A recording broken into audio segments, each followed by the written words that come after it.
Elles sont parties dans la cuisine vers les verres. Ils sont revenus avec nos verres peut-être 5 minutes après. Personne met 5 minutes pour servir un verre. Je commençais à regarder Samy, j'ai dit elles nous ont servi, mais on n'a pas regardé ce qu'elles ont mis dans le verre.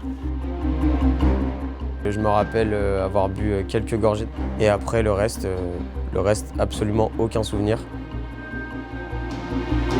C'était déjà fini pour nous, quoi. J'étais plus sur Terre. Je m'appelle Junias. Et moi, Samy.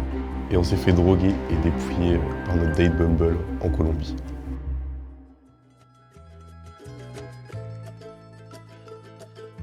Alors Samy et moi on s'est rencontrés à Bilbao, en Espagne, on était tous les deux en Erasmus. Et l'été dernier on s'est dit pourquoi pas partir en vacances ensemble, ça pourrait être drôle. Et lui il m'a dit la Colombie, vu qu'on a une pote aussi là-bas. Ça m'a chauffé direct, vu que c'est l'Amérique latine, j'ai dit vas-y pourquoi pas.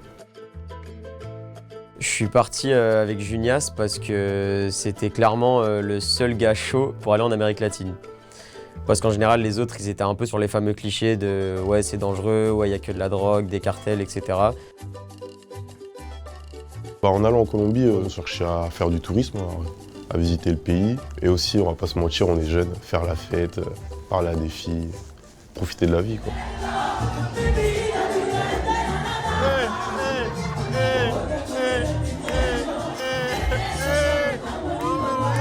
J'avais 23 ans, j'allais sur mes 24. J'allais faire mon anniversaire en Colombie, justement.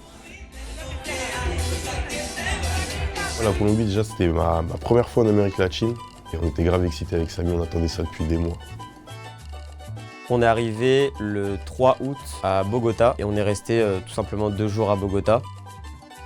On s'est rendu compte que c'était pas la ville de nos rêves en Colombie, on va dire.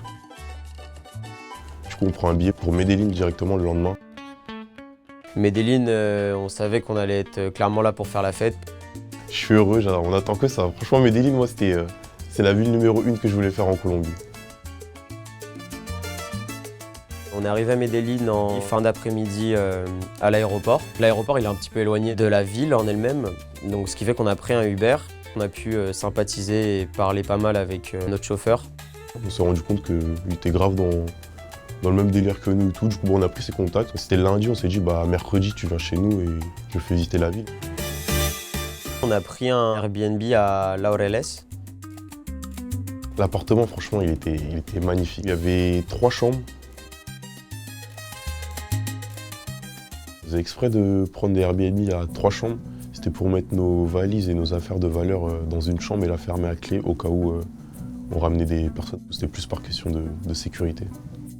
La 3e chambre était fermée parce que la propriétaire avait mis des affaires personnelles à elle dedans. Sur le moment, on s'est dit que c'était un petit problème, mais c'est pas quelque chose sur lequel on s'est vraiment arrêté, honnêtement. Medellín, c'est le coup de foudre direct. Dans la rue, les gens ils sont grave accueillants, il fait chaud, il y a de la musique partout dehors. Faut savoir qu'avant d'aller en Colombie, on nous a dit, sans rigoler, une 20aine de fois, de ne pas installer des applications de rencontres là-bas. Moi, j'avais pas mal parlé avec ma pote colombienne. Et donc, elle m'avait dit au préalable de ne surtout pas mettre Tinder. Parce qu'elle m'avait raconté les fameuses histoires de gars qui vont en date Tinder. Le gars part aux toilettes, la meuf met un truc dans son verre. Le gars finit à moitié endormi, elle le vole, etc. Sauf que nous, têtus comme on est, arrivés à Medellín, même arrivés à Bogota, on a téléchargé directement. Et c'est pas une légende, que des frappes sur ça. Sans mentir, le premier jour, je devais parler à une quinzaine de Colombiennes. Les filles, elles sont grave avenantes comparées en France. C'est elles qui te parlent. Elles t'appellent bébé, amor, bébécito. On a kiffé, ça nous a hypé. Franchement, moi, j'avais pas peur par rapport à ce qu'on m'avait dit. J'étais en vacances, mon cerveau il était en mode déconnecté. Quand on arrive à Medellín, on a fait une sieste directe. Et quand je me suis réveillé, Samy m'a dit ouais, je parlais à une meuf sur Bumble. Il me dit elles veulent venir ce soir. J'ai dit pourquoi pas, hein. Il m'a montré le profil. Sur les photos, elle avait l'air pas mal. J'ai dit vas-y, pourquoi pas qu'elle ramène sa copine. On a dû parler au total peut-être 2 heures grand maximum pour que par la suite on lui prenne un Uber à elle et sa copine pour qu'elles finissent par venir dans notre Airbnb. Parce que là-bas en Colombie, il faut savoir, faut tout payer pour les femmes. En attendant les filles, on a juste acheté des bières.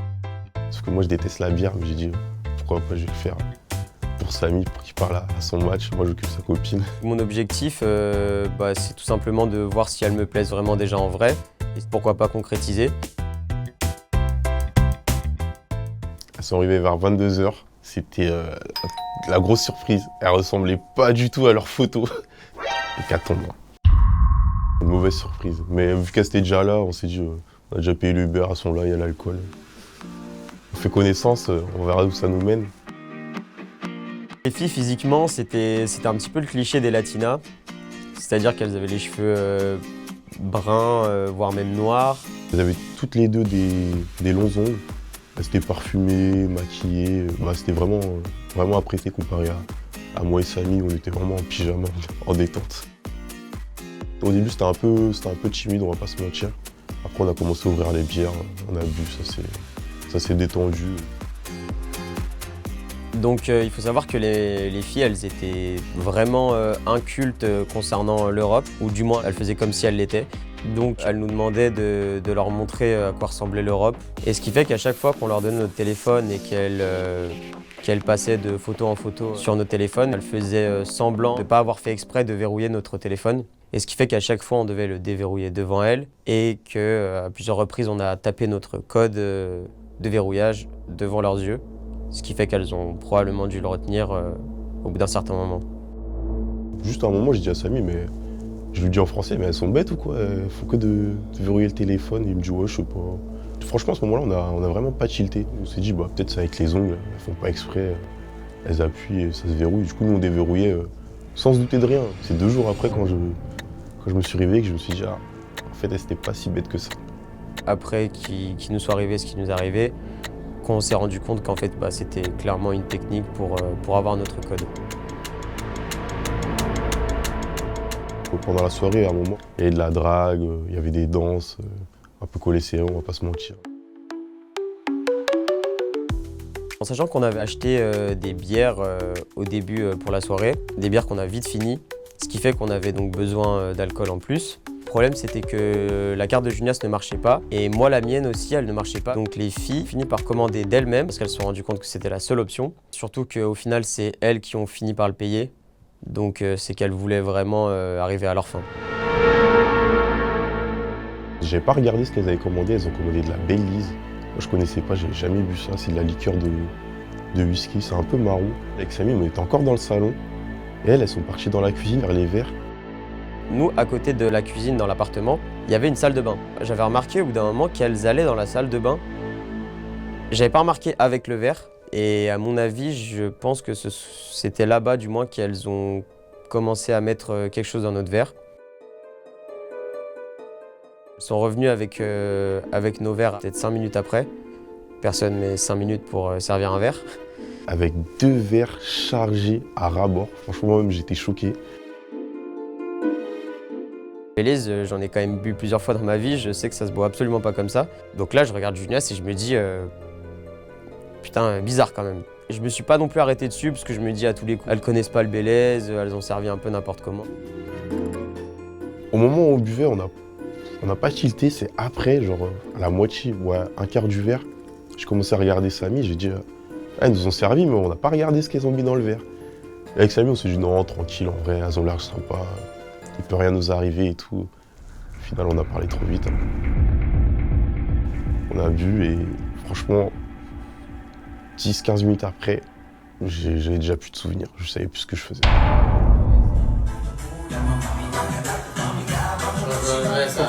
Je me rappelle avoir bu quelques gorgées dans ce verre. Et après, le reste absolument aucun souvenir. Donc trop noir jusqu'à honnêtement, je sais même pas quel jour. Junias dit que c'est le mercredi qu'on s'est réveillé. Honnêtement, je sais même pas.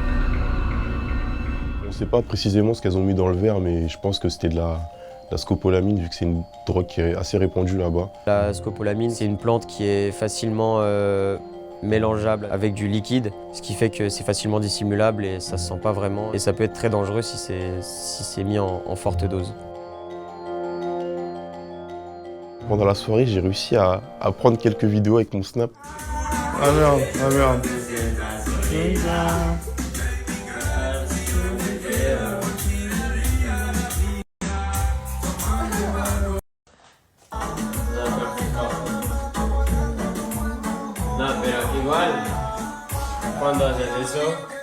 Avec Samy, on était choqués, on se reconnaissait pas. Enfin, ça se voyait direct dans nos yeux qu'on était drogués, que c'était déjà fini pour nous, quoi. J'étais plus sur Terre.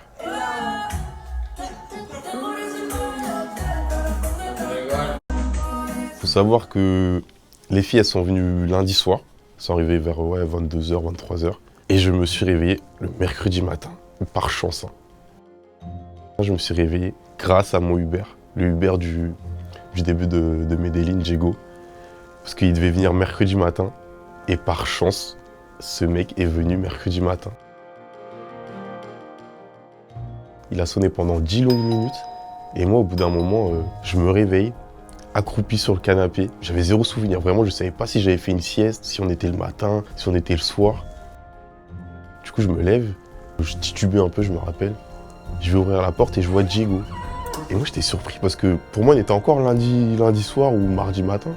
Je lui dis, mais Diego, on avait dit mercredi matin, fallait m'appeler, on avait dit mercredi matin. Il me dit, mais Junias, on est mercredi matin. Et là, je fais des gros yeux, je fais quoi? Il me dit directement, il me dit, fait quoi le jour où vous êtes arrivé? Je dis, bon, on a invité des filles, on a fait la fête et tout. Et il voit mes yeux, il me dit, ouais, vous étiez que deux avec les filles? Je dis, ouais, on était, moi, Samy et les deux filles. Il me dit, ok, bouge pas, j'appelle la police. En fait, il avait capté directement à mes yeux qu'on s'était fait droguer, quoi. Il m'a dit, il est où Samy? Moi, à ce moment-là, je savais pas, il était où Samy? Je dis, il doit dormir dans sa chambre, attends, je vais voir. Je vais dans la chambre, Samy, il était avachi sur son lit, il était encore habillé. On avait les mêmes tenues que lundi soir. Je crie Samy, Samy se réveille pas. Je dis, oh. Je commence à lui mettre quelques petites claques pour le réveiller et au bout de 2-3 minutes, il se réveille. Il était à l'ouest. En fait, dans ma chambre, il y avait un petit fauteuil où j'avais posé mon ordinateur, mon sac à dos avec mon appareil photo et tout. J'arrive dans la chambre, je vois le fauteuil, il est vide. Je suis c'est bizarre ça. Et je sais que je cherche mon téléphone partout, je le trouve pas. J'avais même plus mon chargeur ni ma multiprise. C'est là que je vais voir Samy, je dis, ouais, Samy, je crois qu'ils sont partis avec tout. Et elle me dit, ouais, pareil, j'ai plus de téléphone, j'ai fait, on s'est fait droguer. J'ai pas de souvenir des 3 jours qui ont suivi le jour où je me suis fait droguer. J'étais dans les vapes, j'avais l'impression que j'étais dans les nuages 24 heures sur 24. On retenait rien. On avait franchement tout ce qu'on a fait, on a presque tout oublié. Franchement, les effets, ça a duré 2-3 jours. Moi, elles m'ont volé mon ordinateur, 2 appareils photo, mes bijoux, mes lunettes. J'avais une paire de chaussures Louis Vuitton, elles me l'ont prise. Elles ont pris ma multiprise, elles ont pris ma crème pour le corps, elles ont pris ma tondeuse pour me raser la barbe. On va savoir pourquoi. Elles ont pris ma crème d'après rasage aussi, mes cartes bancaires. Et tellement elles ont volé de trucs, elles m'ont pris aussi ma petite valise et mon sac à dos. Ça doit faire plus de 6 000 € facile. Moi, je me suis fait voler quelques bijoux, mon téléphone, mon portefeuille. Elles ont dépensé un peu plus de 400 €, ma tondeuse et mon enceinte. Franchement, sur le coup, je réalise pas trop. J'avais examiné mon corps, je me suis dit, mon corps, il est en bonne santé. J'ai pas d'égratignures ou de cicatrices. Moi, c'était ma hantise numéro 1, qu'on me vole un organe. Franchement, avec Samy, on s'est dit, ouais, on a échappé au pire. Ça aurait pu être un réseau, ils auraient pu prendre nos organes, ou ils auraient pu nous violer aussi. Alors, je dis que j'ai de la chance, qu'on a de la chance, parce que tout simplement qu'on n'a aucune séquelle physique. On en a eu peut-être les 2-3 jours qui ont suivi parce qu'on ne se rappelle pas vraiment ce qu'on a fait et on était très faibles. Mais du moins, on ne s'est pas retrouvé dans une baignoire bien froide avec un organe en moins ou une autre chose comme ça. Et après, j'avais plus le seum pour mon téléphone, parce qu'on ne pouvait pas contacter notre famille. Et Diego, grave gentil, direct, il a dit bougez pas. Il est parti chez lui, il est revenu avec un téléphone. Je contacte ma mère et mon petit frère direct. Je leur dis ouais, je viens de me réveiller, on se fait droguer, on nous a tout volé. Et ma mère, elle me fait voilà, tu vois. Elle m'a dit je t'avais prévenu. Elle m'a dit je savais, je t'avais dit de faire attention. Et j'ai dit de toute façon ce qui devait arriver arriva. Au début, pas dit la vérité à ma mère, on va pas se mentir. Je lui ai dit, ouais, on s'est fait voler nos téléphones, on s'est fait droguer. Mais je lui ai pas dit que c'était avec des filles, mais elle a capté tout de suite. Elle connaît son fils.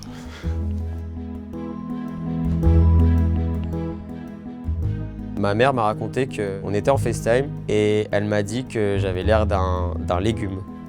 C'est-à-dire qu'on était dans le lit et moi j'étais assis tout droit comme une momie et que je réagissais à peine à ce qui se passait en fait.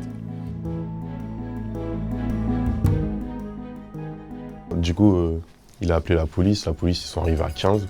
Ils m'ont dit qu'est-ce qu'elles ont volé. Je dis bon, on va essayer de faire l'inventaire.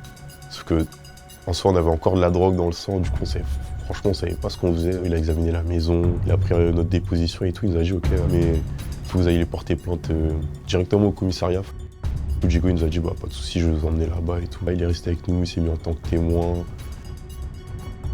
Quand on a fini par être un petit peu opérationnel, si je puis dire, parce qu'on était vraiment shooté par la drogue pendant plusieurs jours. On a eu l'idée de se reconnecter sur Uber, parce qu'on leur avait pris le Uber, on s'est rappelé de ça. On a réussi à avoir l'adresse de où elles étaient parties. On a donc appelé Diego, on a fini par se rendre à cette adresse avec lui. Honnêtement, ça faisait un peu flipper. C'était la définition même d'une favela. Quand on se rapprochait de l'adresse, on voyait que Diego il stressait un peu. Et il nous a dit ouais les gars, je vais pas vous mentir, là on est dans un quartier dangereux, c'est mieux que vous sortez pas de la voiture, vous baissez pas les vitres. Si un Colombien te dit ça craint à un certain endroit de la Colombie, c'est que c'est vraiment pas drôle. Sauf que moi, je voulais absolument récupérer mes affaires, au moins mon appareil photo et mon téléphone. Junias, il était pas mal remonté, si je peux dire. Et au bout d'un moment, je me rappelle que Junias, il a baissé la fenêtre pour montrer une photo de la fille qui nous avait drogué à quelqu'un qui passait dans la rue. Et à ce moment-là, le Uber, il a crié « Qu'est-ce que tu fais? C'est pas comme ça qu'on fait ici. Même si tu poses une question, les gens ils te diront rien, ça sert à rien du tout. » Diego, il a flippé direct. Il a monté la vitre d'un coup et il a accéléré. Il m'a dit ça, Junias, on fait pas ça ici, tu peux pas faire ça. C'est vraiment trop dangereux, c'est mieux qu'on rentre chez nous.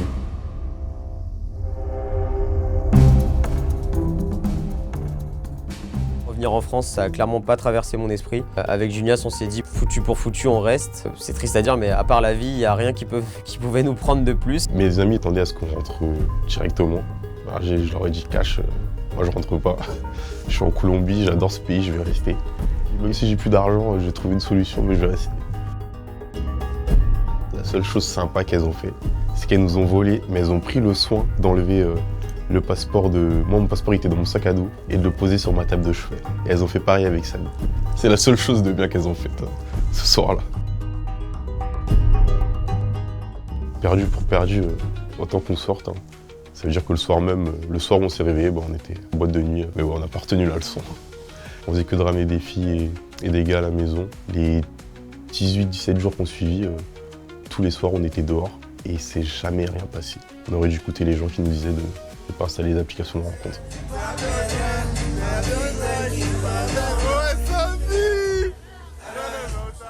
Quand on est parti de Medellín, le dernier jour, je lui ai dit Diego, je te revaudrais ça à vie. Diego, c'est clairement le mec qui a sauvé notre voyage, parce que s'il était jamais venu le jour où on s'était fait droguer, je sais absolument pas quel jour on se serait réveillé, ni avec quoi, ni comment, et j'ai pas envie de savoir non plus. En rentrant en France, j'ai voulu raconter ce qui s'était passé sur TikTok. Enfin vous dire comment, avec mon pote, on s'est fait droguer à Medellín. Droguer et dépouiller, parce qu'elles nous ont tout... Comme par hasard, il y a un Français qui m'a contacté et qui m'a dit, tu sais que la meuf que t'as mis sur ton TikTok, on s'est fait droguer avec mon pote exactement par la même meuf. Et c'est là qu'avec Samy, on a compris tout de suite qu'en fait, elle faisait ça souvent et que c'était un réseau. La leçon que je retiens de cette expérience, c'est que c'est de ne pas être aussi naïf et bête. La prochaine fois, je pense qu'on fera plus attention. On ne téléchargera pas les applis de rencontre parce qu'en vrai, ça nous a servi à rien parce que dans la rue, c'est carrément plus facile que sur les sites de rencontre. Depuis ce jour-là, quand je pars en vacances, je suis grave vigilant. Déjà, je regarde tous mes verres. Personne ne prend mon verre, personne ne me sert de verre. Je suis devenu un peu plus parano.